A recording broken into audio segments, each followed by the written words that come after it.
రాజమహేంద్రవరం నగరంలోని సుబ్బారావుపేట 3వ వార్డులో ఎస్ఐఆర్ ప్రక్రియను వేగవంతం చేసేందుకు విస్తృతంగా చర్యలు చేపట్టారు. నగర ఎమ్మెల్యే ఆదిరెడ్డి శ్రీనివాస్ ఆదేశాల మేరకు మాజీ కార్పొరేటర్ బొమ్మనమైన శ్రీనివాస్ ఆధ్వర్యంలో ఇంటింటికి వెళ్లి ప్రజలకు అవగాహన కల్పిస్తూ ప్రక్రియను పూర్తి చేస్తున్నారు.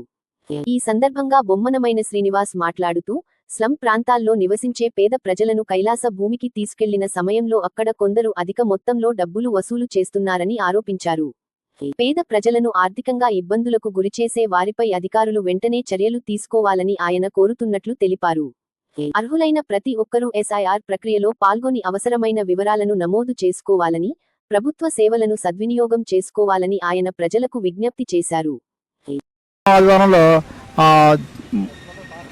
ఫైల్స్ పూర్తి చేసి మరి వాళ్ళని పిలిచి అభియాల వరకే అప్లికేషన్ కూడా ఇవ్వడం జరుగుతుంది. అంటే వారికి కూడా మన సహకారం ఉంటే తొందరగా అవుతుందన్న ఉద్దేశంతో మరి పార్టీ ఆదేశాల మేరకు ఈ కార్యక్రమం చేస్తున్నాం. 90% అయిపోయింది. ఈ 4-5 రోజుల్లో ఈ ఫిలప్ చేసి వాళ్ళకి ఆన్లైన్లో ఇవ్వడం కూడా జరుగుతుంది. ఇంకోటి ఏంటంటే ఈ రోజున వారం ఆదివారం కార్యక్రమంలో నాకు 3 అప్లికేషన్లు వచ్చినాయండి. ఏంటంటే మన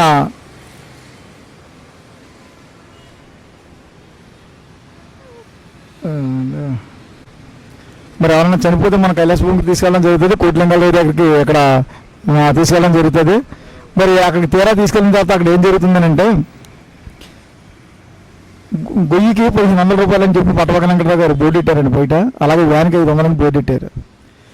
అంటే 1500 బట్టి ఖర్చుకి. అంటే మాది స్లమ్ ఏరియా కాబట్టి మాది అంత ఎక్కువ గొయ్యి కాల్పు ఉండదండి మాకు.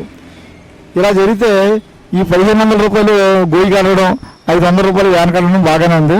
కానీ అక్కడికి వెళ్ళిన తర్వాత మనం ఫోన్ చేసి ఇలా మరి బాడీని తీసుకొస్తున్నామని చెప్తే వాళ్ళు ఏం చెప్తున్నారంటే గోధులు తీస్తలేదని చెప్తున్నారండి. నేనేంటని చెప్పి దాన్ని ఎంక్వైరీ చేస్తే అతను గొయ్యికి 450 రూపాయలు ఇస్తున్నారంటే తగిన వాళ్ళకి. ఈ ఎండాకాలం మరి చాలామంది రాకపోవడం వలన ఈ ఎండాకాలం గోధులు తీస్తలేదని చెప్పి వేరే వాళ్ళని అడగడం జరుగుతుంది. మాకు ఇక్కడ బయట గొయ్యి తీసేయడానికి 3,500 డిమాండ్ చేస్తున్నారండి మమ్మల్ని. ఎవరు చాకల్లో అక్కడ తగినది 3,500 డిమాండ్ చేస్తున్నారు. అంతేకాకుండా మరి మేమే సొంతంగా గొయ్యి తీసుకున్నాం కాబట్టి తగ్గించండి అని చెప్పి అతన్ని అడిగితే ₹1 కూడా తగ్గిస్తలేదండి. మీకు ఇష్టం ఉంటే తీసుకుంటే లేకపోతే లేదంటున్నారు. వార్డు మరి మాజీ కార్పొరేటర్గా నేను చాలాసార్లు అతనికి ఫోన్ చేయడం, మరి అప్పుడప్పుడు తగ్గించేవాడు. ఇప్పుడు ఫోన్ చేస్తే మీకు పని లేదా పాటు లేదని చెప్పి హేళనగా మాట్లాడుతున్నాను అతను. ఇది నాకు ఏం అర్థమవుతలేదు. ఇప్పుడు ఉన్నోడు ఉంటాడు, లేనోడు ఉంటాడండి. కనీసం మంచి చెడ్డ లేకుండా అతను